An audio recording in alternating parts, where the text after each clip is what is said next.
Buenas noches, bienvenidos a Prohibido Callarse. Yo soy Roberto Rodríguez Tejera. Hoy tenemos un programa bien especial, tenemos una serie de amigos con los cuales vamos a estar analizando una serie de temas bien importantes. Nos acompaña Fran Díaz Pou, como todos ustedes saben, analista internacional, además un experto en cuestiones latinoamericanas. Está con nosotros el doctor Marcos Antonio Ramos. Vamos a estar abordando, entre otros temas, hoy el 20 de mayo. No es lo único que vamos a abordar, pero entre otros temas vamos a abordar eso. Está también con nosotros el profesor Daniel Álvarez. ¿Qué está pasando por el Medio Oriente? Es uno de los temas que también hoy pues vamos a estar discutiendo. Más adelante también se nos une Anet Tadeo para hablar acerca de política americana. Pero mientras tanto, aquí solamente a unas horas está pues ocurriendo en estos momentos un hecho que recuerda mucho lo que sucedió en la década de los 90, al principio del 2000. Una serie de cubanos varados en un faro están siendo en estos momentos pues vigilados por la Guardia Costera. Tenemos a Ramón Saúl Sánchez, que está en estos momentos siguiendo esta noticia. Primero que todo, Ramón,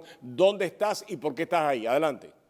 Bueno, estamos aquí frente a la base del guardacosta, a mis espaldas. Estamos esperando una llamada de la vocero del guardacosta de los Estados Unidos, porque le hemos solicitado poder conversar acerca de esta situación de este grupo de balseros.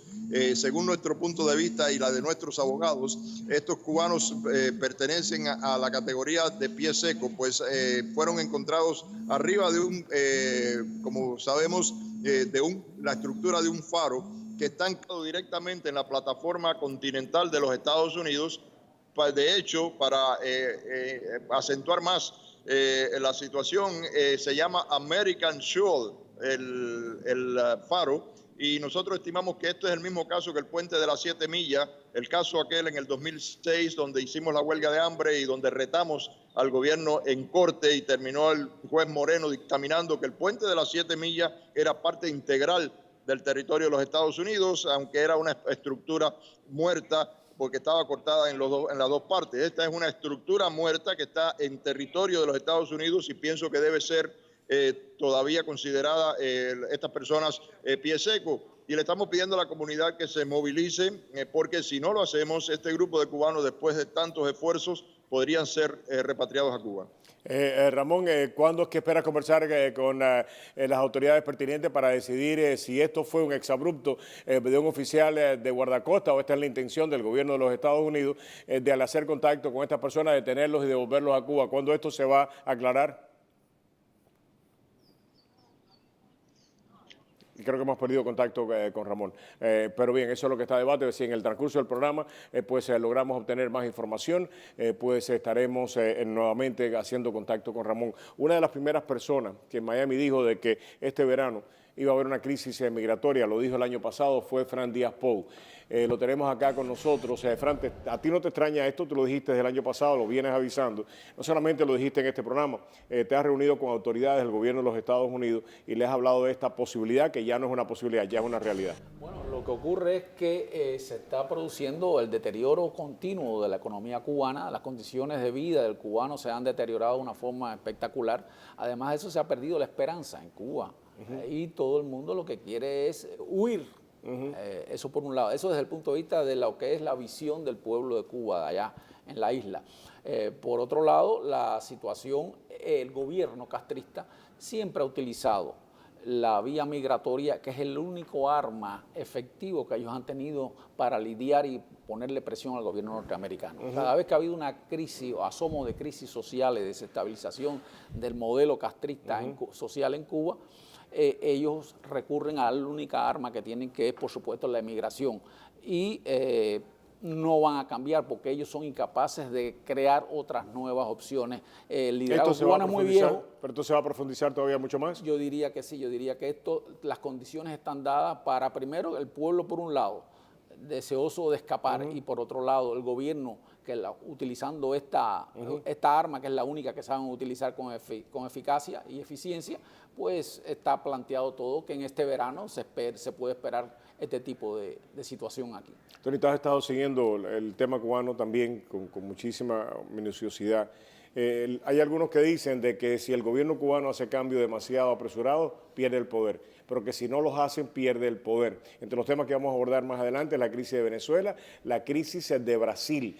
O sea, ya no es solamente la situación interna de Cuba, sino la situación, o sea, de los socios comerciales del gobierno cubano que están entrando en un serio problema. Yo creo que la situación es sumamente difícil, sobre todo a corto y mediano plazo. Es decir, no es una cuestión a largo plazo, sino es una cuestión que ya está frente a la realidad diaria, no solo del pueblo, sino del mismo gobierno cubano. Lo que está sucediendo en la América, en Iberoamérica, y digo Iberoamérica porque está Brasil también dentro de ese contexto, cada día va más en dirección contraria a los intereses económicos y hasta políticos del gobierno de Cuba. Negar eso sería negar la realidad más evidente, algo que está muy claro. Yo creo que estos acontecimientos van a repercutir de alguna manera y aunque ahora el gobierno cubano está tratando de acercarse a la Unión Europea, a algunos, pero eso en realidad no es ni es suficiente, es demasiado tarde. ¿Está la política exterior norteamericana preparada para una crisis en Brasil, Venezuela y Cuba? ¿Está preparada para una crisis migratoria con el gobierno cubano otra vez? ¿O una vez más la política migratoria la va a utilizar el gobierno cubano como un mecanismo de negociación y también para exportar los graves problemas que está teniendo? Bueno, yo creo que todo esto que ustedes están mencionando le va a dar mucho más razón al pueblo americano a seguir a un líder, al gran líder Donald Trump. Wow. Donald Trump va a usar todo esto como diciendo, yo soy el único líder que puede evitar este desorden migratorio y le voy a poner fin a esto. Me parece a mí que eso casi, para mí, no me gusta usar la palabra inevitable, pero si esa amenaza continúa, Donald Trump es que se va a beneficiar grandemente de todo esto. Wow. Fran, tú has estado siguiendo lo de Brasil y hay algunos que creen que eso no tiene importancia en la realidad económica de Cuba. Lo de Brasil es realmente peligroso para Cuba, pero también se han abierto una serie de investigaciones que pueden terminar afectando a la cúpula del poder en la isla. Precisamente lo que habíamos hablado hace meses atrás ya se ha hecho público en el día de hoy. En el día de hoy los principales medios de difusión de Brasil han anunciado las acciones que ha tomado el Poder Judicial, vamos a llamarle así, tanto los fiscales como los tribunales brasileños, que son unas instituciones muy sólidas y son las que están llevando la voz cantante y manteniendo la constitución vigente en Brasil ante las crisis y la corrupción increíble que existe en el cuerpo político brasileño.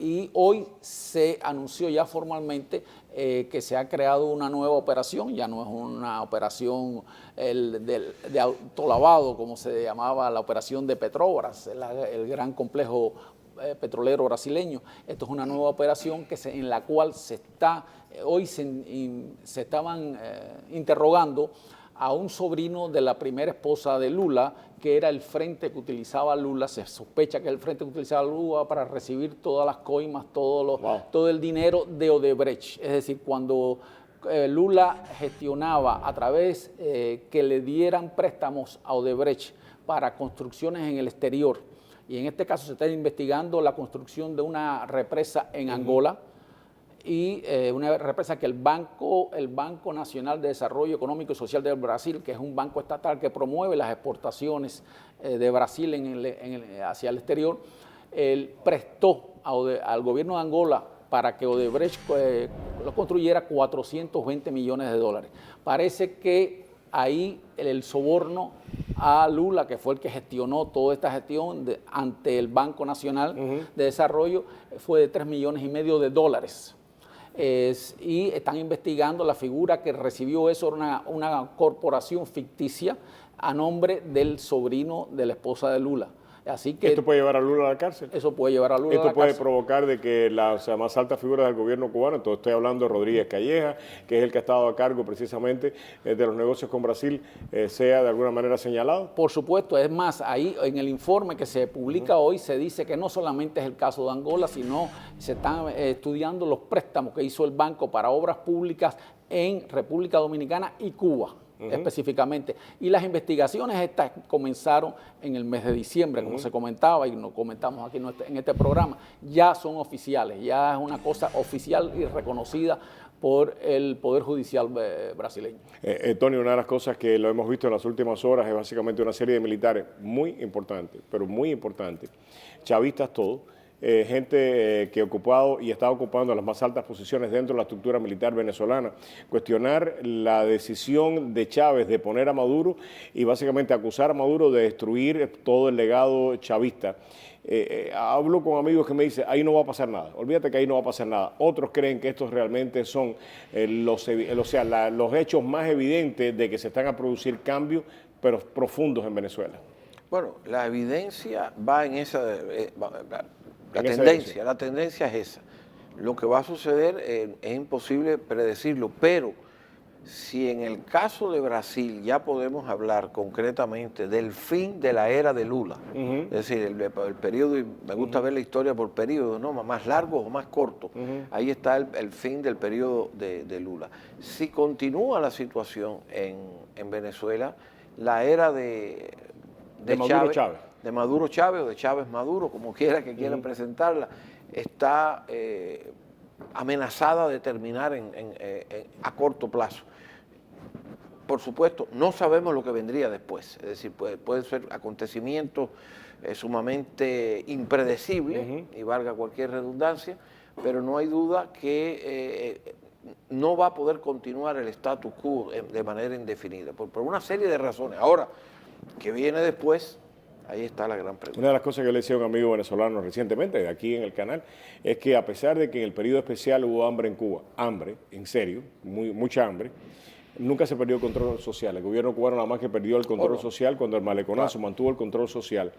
En Venezuela hay anarquía, hay una anarquía total, completa y absoluta, lo que hace que la gobernabilidad sea cuestionada continuamente, y eso es lo que están viendo los militares. Vi una cifra recientemente que hay más muertos en Venezuela que en Afganistán. Y en Siria. En Siria. Una zona de combate, es increíble. Y en Siria. Tú decías algo que me parece que es tremendamente interesante, que el tema de migración y el tema latinoamericano está a punto de meterse en la campaña política, que puede terminar sacándole provecho a eso es a Trump. No, pero es que Trump fue muy hábil, él anticipó ese discurso. Fíjate, él se apropió de ese discurso hablando del muro en México, hablando de los musulmanes, que va a parar la inmigración musulmana.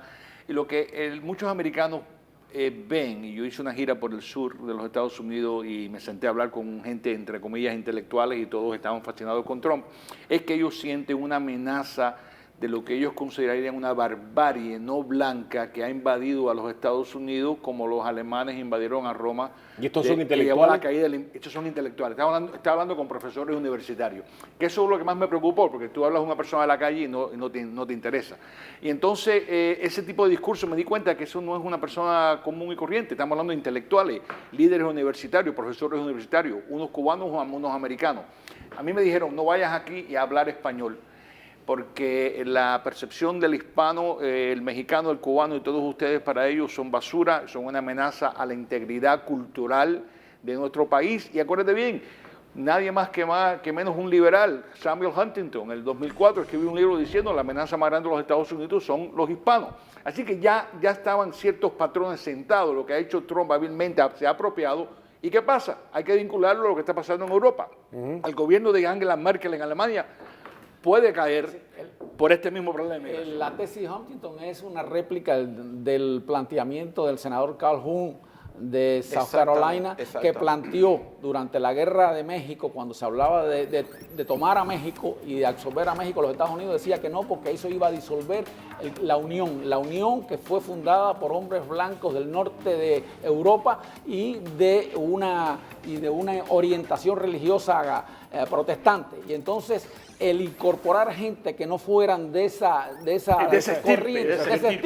corriente cultural, ponía en peligro la existencia de la Unión. Oye, Josiah Strong, bautista, que veo el libro Nuestro País, que es aliado ideológico de ese pensamiento. Pero ya eso no puede vincularse al protestantismo, porque lo que sucede es que en Estados Unidos los católicos se han integrado dentro de la cultura americana, que ya no es necesario. Te tengo que interrumpir, Tony, porque no quiero dejarte completar y tengo que pasar a la publicidad, pero cuando regrese te doy la palabra a ti para abordar este tema de una importancia extraordinaria. Regresamos.